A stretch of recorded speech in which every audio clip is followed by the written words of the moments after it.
네, 개장 전 주말 사이 나온 투자 뉴스 확인해보는 시간이죠. LNS홀딩스 김선영 대표 그리고 FI리서치 한용희 수석과 함께합니다. 어서 오세요. 반갑습니다. 안녕하세요.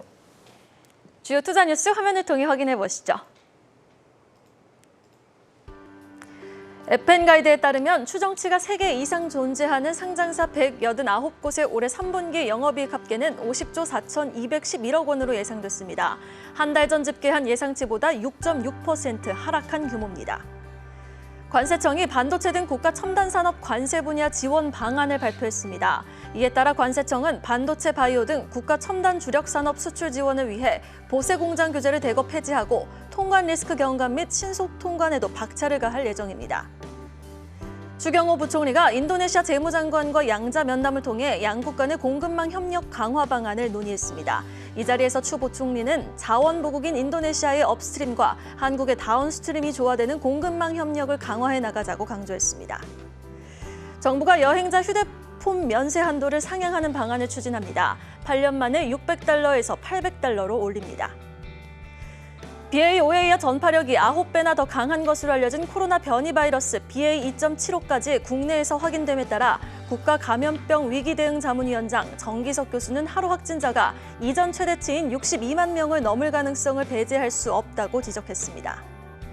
이르면 다음 달부터 경북 경주에 위치한 신월성 원전 2호기의 가동을 재개합니다. 한국수력원자력 월성원자력본부는 이달 말 신월성 2호기의 제5차 계획 예방정비를 마무리할 예정입니다. 자, 주말 사이 한국은행은 우리 수출을 걱정했습니다. 천연가스발 경기 침체가 유럽 경제에 타격을 미쳐 우리 수출까지 그 파급 효과가 있을 거다 예상을 한 건데요. 자, 그래서 첫 번째 뉴스, 이에 수출 지원 사격에 나선 관세청 소식 터치해봅니다. 자, 그럼 관세청이 어떻게 우리 첨단 산업 수출 지원에 나선다는 거죠, 대표님? 네, 관세청이 반도체, 바이오 등 국가 첨단 주력 산업 수출 지원을 위해서 이제 보세 공장 규제를 대거 폐지하고 그리고 통관 리스크 경감 그리고 이제 신속 통과에도 박차를 가한다는 그런 소식을 좀 내세웠는데요. 일단 17일 날 관세청에 따르면 지난 15일 날 삼성전자 및 협력사 등 4개 기업의 임직원들이 참석한 가운데 삼성전자의 화성 캠퍼스에서 모였습니다. 반도체 업계 간담회에서 지원 방안을 발표를 했는데요. 근데 현재 우리나라 수출 주력 품목 이제 제조기업 가운데 반도체 기업의 96% 그리고 이제 디스플레이의 50% 그리고 바이오의 50%가 각각 보세 공장 제도를 활용해서 수출에 나서고 있습니다. 이 보세 공장 제도라는 거는 수입 원자재에 대해서 이제 관세를 납부하지 않고 들여와가지고 제조하고 가공한 다음에 그대로 이제 제품을 수출할 수 있도록 허용한 특별 이제 특허 보세 구역을 의미하는데요. 이에 따라서 보세 공장을 운영하는 기업이 원재료 수입 그리고 가공, 생산, 수출 전 과정에 걸쳐서 이제 세관 절차 그리고 금융 비용에 대한 부담을 크게 덜 수 있는 시스템입니다. 일단 관세청은 그간 수입 통과 및 관세 보류 상태의 물품을 이제 무단 방출 등을 막기 위해서 보세 공장 물품의 어떤 반출입 그리고 운송 과정에서 일부 규제를 적용을 해왔는데 일단 이번에 보세 공장으로의 어떤 반입 물품을 확대를 하고 그리고 반입 즉시 사용 가능 물품도 확대하면서 R&D 물품의 자유로운 반출도 이제 보장하는 등 많은 규제를 풀어주지만 일단 일각에서는 보세 공장을 활용하지 못하고 있는 이제 전후반 기업 같은 경우는 시너지 효과가 좀 적을 수 있다라는 이런 판단도 있어서 관련 지원을 좀 더 세밀하게 신경 써야 될 것 같습니다. 이에 관련주들 체크 한번 해보시고 투자에 좀 미리 나서시면 좋을 것 같다라는 말씀드리겠습니다. 네, 그럼 보세 공장을 활용하지 못하는 기업까지 좀 효과를 누릴 수 있는 규제 철폐가 좀 폭넓게 이루어졌으면 하는 바람이고요. 지난주 전자닉스의 움직임이 굉장히 의미가 있었잖아요. 환율 급등에도 불구하고 외국인의 강한 매수세가 유입되면서 삼성전자 6만 전자를 회복해줬는데 관련해서 좀 수혜주로 찾아볼 만한 종목, IT 종목, 바이오 종목 있을까요? 일단 이번 화성 캠퍼스에 참석한 중소기업 중에 하나가 이제 네페스도 있기는 네. 있었는데 일단 이 이슈로 인해서 반도체 전체적으로 뭐 좋아진다 이런 부분을 좀 기대하기는 어렵지 않을까라는 생각은 들어요. 물론 R&D 센터나 이 보세 공장 제도를 활용을 하면서 기간적인 단축은 이뤄질 수는 있습니다. 왜냐하면 그동안에 수입 통관 절차로 인해서 조금 딜레이되는 경향들도 있었고 기간적인 부분 조금 줄어들 수는 있겠지만 지금 뭐 삼성전자, SK 하이닉스 이렇게 큰 시총들이 그냥 기간 이 정도 줄어든다고 해가지고 주가가 확 오르는 거는 좀 기대하기는 힘들 것 같고 일단 지난주 금요일 날 올랐었던 이유들은 좀 개별적인 게 있었죠. 그 마이크론이 히로시마 팹 공장 가동 중단에 대한 이슈였는데 히로시마 공장이 정전 사태로 인해 가지고 가동 중단이 된 이유는 결국에는 이거 공급 차질이 있는 거 아니야? 그러면은 반사이익으로 삼성전자, SK 하이닉스는 좀 더 긍정적인 부분들이 나타나겠네? 라는 생각들인데 히로시마 공장 같은 경우에는 월 생산 웨이퍼 그 장이 이제 115만 장 정도거든요. 그러니까 전체 마이크론에서 차지하는 비중이 거의 뭐 30% 정도 된다라는 것인데, 그러면은 마이크론이 지금 한 뭐 3위 정도 하는데 삼성전자, SK 하이닉스는 만약에 마이크론 고객사를 좀 뺏어갈 수 있지 않을까라는 생각들을 하고 있기 때문에 지금 이 보세 공장 제도보다는 오히려 그 초점, 그 이 실적에 좀 맞추자라는 생각을 갖고 있고, 그렇다고 해서 지금 뭐 완벽하게 공격적인 투자보다는 반도체는 조금 더 시간을 지켜봐야 되지 않을까라는 생각을 좀 갖고 있는 게, 환율적인 부분에서 외국인 매도 압력이 계속적으로 좀 나올 수밖에 없는 환경이기 때문에 이게 대형주들은 사실 지금 부정적인 영향이 많이 크거든요. 그래서 조금은 지켜보자라고 말씀드리겠습니다. 환율에 어느 정도 변동성이 나올 때까지는 조금 보수적인 입장에서 지켜보자라는 의견 제시해 주셨고요. 자, 이어지는 두 이슈는요. 인도네시아 발리로 간 추경호 경제부총리 입에 한번 좀 주목을 해보겠습니다. 이 주말 사이 G20 재무장관 회의가 열렸죠. 이 자리에 참석한 추 부총리는 동남아의 주요 자동차 시장인 인도네시아 재무장관을 만났는데요. 그리고 함께 공급망 협력 강화 방안을 논의했습니다. 더 자세한 내용 좀 전해주시죠, 대표님. 네, 주말에 이제 추경호 경제부총리발 이슈가 두 가지가 나왔는데요. 자, 첫 번째 거 살펴보면은 인도네시아의 업스트림 그리고 우리나라 이제 다운스트림을 조화시키는 공급망 협력을 강화해 나가겠다는 발표를 먼저 했습니다. 일단 전기차 배터리 핵심 소재죠. 니켈을 많이 가진 인도네시아와 이제 배터리와 전기차 부분에 강점을 보이는 우리나라 간의 어떤 장점을 연계해서 니켈, 배터리 그리고 전기차 밸류체인을 공고하겠다는 취지인데요. 일단 이미 국내 배터리 제조사인 LG 에너지 솔루션 그리고 현대차 같은 경우는 인도네시아에 대규모 투자를 이미 시작을 했습니다. 이 부분 한번 체크해 보시면 좋을 것 같고요. 또 인도네시아의 그 스리 물리안이죠. 이제 재무장관과 회담을 통해서 친환경 자동차 등 녹색 경제로의 어떤 전환, 우리나라의 적극적인 투자를 희망한다 이런 얘기를 나눴고요. 이미 대규모 투자가 좀 이뤄지고 있는 만큼 앞으로 관련주 계속 한번 관심 가져보시면 좋을 것 같습니다. 네. 자, 그럼 어떻게 보면 환율 때문에 IT는 관망을 해야 되지만 우호적인 환율 덕에 컨센이 추가 상향 조절된 가능성이 높은 현대차 그룹주들은 좀 주목을 해봐야 되지 않을까 싶은데 완성차 관련주들은 좀 어떻게 지켜보세요? 저는 이번에 그 아이오닉 6가 나오기는 했었잖아요. 근데 이제 아이오닉 5가 이번에 원래 미국에서는 보통 여름에 성수기이기 때문에 차량 판매가 좀 많이 늘어나거든요. 근데 생각보다 진짜 잘 팔았네라는 생각이 들더라고요. 그리고 아이오닉 5 같은 경우에는 기존에 조금 부진하긴 했었는데 이번 성수기 판매량 보니까 좀 많이 늘어났다. 그러면은 이거 미국 시장에서 좀 잡아먹을 수는 있겠다라는 생각은 좀 들고 있고, 그렇다고 뭐 지금 당장 뭐 테슬라를 이길 수는 없죠, 당연히. 근데 일단 우리나라가 지금 그 추경호 기재부 장관이 인도네시아로 간 이유는 결국에는 니켈이에요. 니켈 매장량의 그 전 세계 매장량의 22%가 이제 인도네시아에 있고 그 다음이 이제 호주 쪽에 있기는 한데, 그래서 우리나라는 하이니켈 쪽으로 가고 있습니다. 그 NCA 배터리나 NMC 배터리 쪽으로 가고 있는데 LFP는 사실 뭐 니켈에 대한 수요가 뭐 거의 없기 때문에 뭐 안 갈 수밖에 없죠. 이게 중국이기 때문에.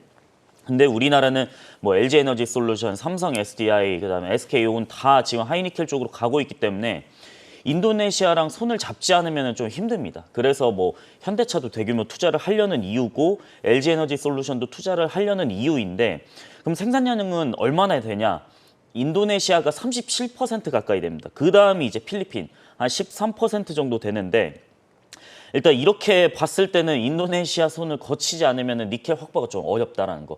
그래서 5월 달에 일론 머스크도 그 인도네시아 대통령 조코 위도도를 만나면서 좀 우리한테 많이 도와달라는 좀 시그널을 많이 보냈었죠. 그렇기 때문에 인도네시아 손을 빨리 잡는 기업들은 좀 수혜를 많이 받을 것이다 라고 보고 있기 때문에 여기서 관련주들은 인도네시아에 얼마만큼 좀 투자를 하고 손을 빨리 잡는지가 좀 관전 포인트이지 않을까라고 생각을 좀 하고 있습니다. 니켈과 관련 있고 인도네시아와 얼마나 빨리 좀 협력을 하느냐의 여부에 좀 주목을 해보자라고 말씀을 해주셨습니다. 자, 다음 추 부총리의 코멘트는 코로나로 타격이 컸던 리오프닝을 향해 있었는데요. 여행자 면세 한도 상향 소식입니다. 출국 심사할 때 일단 면세점에 있는 물건 하나라도 더 보고 싶어서 여자분들은 굉장히 마음이 급해집니다. 그런데 살 수 있는 액수가 정해져 있으니까 사는 사람도 뭐 파는 사람도 항상 아쉬웠는데, 근데 이제 구매 가능 액수가 늘어난다고요? 네, 맞습니다. 정부가 여행자의 휴대폰 면세 한도를 현행 600달러에서 이제 800달러로 올리는 이제 이런 조정을 하겠다는 그런 얘기를 했는데요. 또한 외국인이 우리나라 국채를 사고 팔고 할 때 중간에 벌어들인 그 소득에 대해서 과세하지 않는 방안도 추진 중입니다. 일단 하나씩 살펴보면요. 인도네시아 발리에서 또 두 번째 이슈가 나온 겁니다. 일단은 2014년도 이후에 고정된 그 여행자 휴대폰 면세 한도 이제 상향을 이제 추진하겠다고 밝혔는데 지난 3월 18일부터 원래 이제 5,000달러였었던 내국인의 면세점 구매 한도를 폐지했는데 면세 한도는 사실상 이제 바꾸지 않았죠. 이 부분은 OECD의 평균 면세 한도가 한 500달러 중반 수준인 걸 고려했다라고 이제 작년에 정부가 얘기를 했는데요. 현재 600달러 설정한 지도 한참 됐고 이제 관광 활성화 차원에서 높일 계획이다 이런 얘기를 했습니다. 아울러 비거주자 그리고 이제 외국 법인이 우리나라의 국채와 통화 안정증권을 거래해서 얻은 이제 이자나 양도 소득에 대해서 과세하지 않는 방안도 추진하겠다고 밝혔는데 이거는 아무래도 이제 외국인의 국채 투자를 유인하기 위해서죠. 이제 WGBI라고 하는데 세계 국채 지수 편입을 추진하는 만큼 글로벌 스탠다드를 맞추겠다는 의도로 판단하시면 될 것 같습니다. 참고로 WGBI 같은 경우는 편입국가 대부분이 과세를 안 합니다. 일단 외국인의 국채 투자가 늘게 되면은 국채 금리 인하, 뭐 환율 하락 등 국채 외환 시장 안정에도 기여할 수 있다는 부분이 정부의 설명이고요. 그리고 짧게 한번 확인해 볼 내용이 뭐 대한항공이 인천과 삿포로 노선을 2년 4개월 만에 운항 재개한다는 소식인데 이거는 매년 이제 2월 달에 열리는 삿포로 눈축제 등 일본 여행이 살아나야지 여행사의 실적도 이제 본격화된다라는 이런 이야기가 있는 만큼 관련주 미리미리 한번 체크해 보시면 좋을 것 같습니다. 네, 이렇게 호재는 들리고 있는데 주말 사이 또 BA.5 이어서 뭐 변이 바이러스 BA.2.75까지 확인됐다라는 소식이 들리니까 리오프닝 관련주들은 영 맥을 추지 못하고 있습니다. 과연 이 같은 정부 차원의 대책이 리오프닝주들에게 얼마나 호재로 좀 작용될 수 있을까요? 저는 일단은 여행길은 열려야지 면세점에 대한 구매 여력은 많이 늘어난다라고 생각은 하고 있고 일단 600달러에서 800달러로 간 거는 좀 긍정적이라고 생각을 해요. 왜냐면은 지난 3월 달에 면세 한도가 이제 5,000달러였는데 이거를 완전 풀어버렸는데 저는 사실상 그거는 의미가 없다라고 생각을 했었거든요. 왜 그러냐면은 보통 5,000달러 정도면은 뭐 명품백이나 이런 거를 샀을 때 이게 관세 신고를 하게 되면은 이게 역설적인 게 명품 매장 가서 사는 것보다 더 비싸질 때가 있어요. 이게 뭐 초과 관세 같은 거 이거 다 먹여버리면은 뭐 예를 들어 뭐 우리가 흔히 하는 뭐 루이비통이나 뭐 샤넬이나 이런 가방 여자분들이 좋아하시는 가방 살 때 이게 매장 가서 사는 것보다 뭐 100만 원, 200만 원 더 비싸질 때가 될 수가 있거든요. 근데 지금 600달러에서 800달러를 넘겨섰을 때는 주력 품목들 뭐 술이나 아니면 뭐 담배나 아니면 뭐 향수 화장품 이런 것들에 대한 구매 여력이 늘어날 수 있기 때문에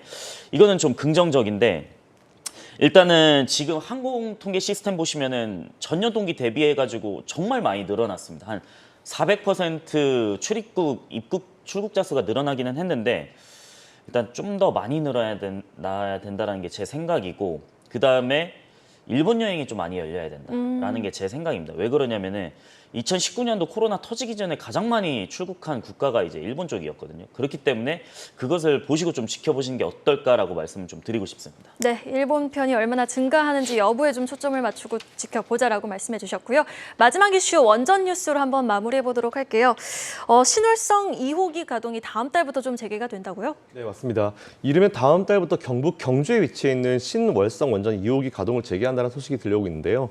일단 가압 중수로형이죠. 이제 100만 킬로와트급인 신월성 2호기가 앞서 지난달에 이제 발전을 정지하고 계획 예방 정비에 들어간다는 그런 얘기를 했는데 계획 예방 정비란 여러분 잘 아시는 대로 사전에 어떤 수립된 정비 계획에 따라서 이제 시행하는 철비 검사 그리고 점검 그리고 어떤 이런 과정들을 이제 활동들을 의미를 하는데 월성본부는 특별한 이상이 없는 경우에 원자력 안전위원회 승인을 거쳐서 31일쯤에 이제 발전을 재개하겠다는 이런 얘기를 했습니다. 일단 월성 2호기 같은 경우는 올 여름에 안정적인 전력 수급에 좀 많이 도움이 될 수 있을 것 같다는 거 체크해 보시면 좋을 것 같고요. 잘 아시는 대로 이번 달 7일이죠. 오후 5시 기준으로 최대 전력이 이제 수요가 92,990 메가와트를 넘어서면서 공급력 비율이 7%로 추락한 바 있습니다. 이게 사실 전년 동기 대비해서 20일 정도 좀 이른 어떤 수치다라고 좀 보시면 될 것 같은데 현재 지금 모든 전력 수급에 대해서 준비하고 있다라는 이번 체크하시면 될 것 같고요. 그리고 정부도 하반기에 추가적으로 원전 가동을 계획 중인데 다음 달 중순에 한빛 3호 정비를 마무리합니다. 그리고 또한 이르면 또 오는 10월 달 한빛 4호기 역시 재가동에 들어갈 전망이니까 관련주들 한번 계속 체크해 보시면 좋을 것 같습니다. 사실 원전은 이렇게 뉴스도 좋고 적극적인 정부 정책이 뒷받침되고 있는데도 불구하고 항상 주가를 보면은 덜 올랐다라는 느낌이 들거든요. 자, 그러면은 수출 계약권 이슈가 좀 터져줘야지 시세가 분출할 수 있는 건지 다음 달에 또 우리 영국, 체코 고위급 정상들 방문하지 않습니까? 네네. 그때를 모멘텀을 노려보고 좀 볼만한 종목이 있을까요? 저는 한전 KPS를 좀 주목을 하고 있는데요. 왜냐하면 이번에 신월성 같은 경우 계획 예방 정비를 마무리할 텐데 여기서 좀 중요한 게 이제 한전 KPS가 발전 정비나 아니면은 이런 쪽에 좀 특화가 되어 있기 때문에 그쪽에 매출이 많이 늘어나거든요. 그리고 이제 체코, 폴란드 쪽에서 이제 해외 수주가 많이 늘어날 수밖에 없는 환경이 폴란드가 4월 달인가 러시아 우크라이나 전쟁 때 우크라이나에 탱크 200대를 공급을 해버렸거든요. 그래서 러시아가 폴란드를 굉장히 안 좋아해요. 그래서 가스 끊어버렸거든요. 그러면은 폴란드 입장에서는 이거 어떡하지? 뭐 다른 쪽으로 에너지원을 돌려야겠다라는 생각을 할 수밖에 없는데 그게 원전 쪽이다. 그러면은 사전 가동을 할 때는 한전 KPS가 좀 들어갈 여력이 좀 높기 때문에 그리고 뭐 주주 구성 보시면은 한국전력이 많이 갖고 있죠. 그래서 같이 갈 수 있는 부분이 있기 때문에 한전 KPS를 좀 주목을 해보셔라라고 말씀드리고 싶습니다. 네, 알겠습니다. 올해 배당 수익률도 3% 이상이고 또 한전이 주주 가치가 좀 높은 한전 KPS에 대해서 매력도를 높게 짚어주셨고요. 전략으로 마무리해 보도록 하겠습니다. 김선영 대표님. 네, 지난주에 미증시 잘 마감했습니다. 그리고 다음 주에 잘 아시는 대로 미국의 7월 FOMC가 있는데 뭐 100pp 가능성이 좀 많이 낮아졌다고 합니다. 하지만 변동성이 이제 충분히 있을 수 있으니까 이 부분 체크해 보시면 될 것 같고요. 투자 사이트는 그대로 길게 이어가시면 좋을 것 같습니다. 네, 알겠습니다. 그리고 한용희 수석님의 전략과 전망은요? 네, 저도 뭐 지난주 금요일 날 이제 빨간불을 좀 많이 키면서 긍정적일 것이라고 생각은 하고 있는데요. 일단은 이제 2분기 실적 발표에 대한 거를 좀 집중을 많이 하자라고 말씀드리고 싶습니다. 그렇기 때문에 전년 동기 대비해서 많이 성장하는 기업들을 좀 찾아보시고 그 중에서 지금 코스피 지수가 많이 내려왔는데 주가가 이 정도 싸네라고 생각하는 것을 좀 노리시면 어떨까라고 말씀을 한번 드려보고 싶습니다. 네, PR이 낮은 기업들 한번 찾아보자라고 말씀해 주셨습니다. 월요일 국내 투자 뉴스와 전략 LNS홀딩스 김선영 대표 그리고 FI리서치 한용희 수석과 함께해봤습니다. 오늘 말씀 고맙습니다.